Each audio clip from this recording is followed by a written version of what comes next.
આ વિડીયોમાં આપનું સ્વાગત છે. અમે રોહિતભાઈ બે ઘેર જઈ રહ્યા છીએ. રોહિતભાઈ, તમારે એક પ્રશ્ન પૂછું? આપણે જે શેરડીમાં બે વસ્તુ બને, ગોળ અને ગોળ. તો બેમાં બે ગુણધર્મો અલગ અલગ છે. જો ગોળ ખૂબ વધારે થયું. ગોળ છે ને શરીરમાં ડાયાબિટીસ વધારે અને ગોળ બહુ વધારે. ગોળ છે ને એ કેલ્શિયમ વધારે, બરાબર. અને બીજો ગુણધર્મ ગોળ બહુ મજબૂત કરે,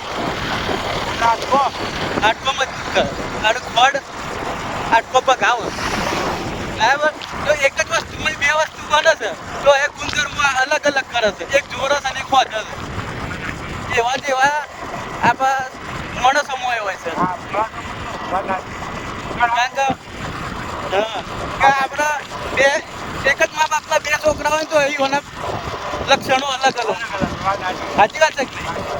એટલે આવું હોય એટલે આ બધું જોવા જેવું છે કે કુદરતે બધામાં દરેક ડબલ ગુણધર્મ મૂકેલું. જય માતાજી.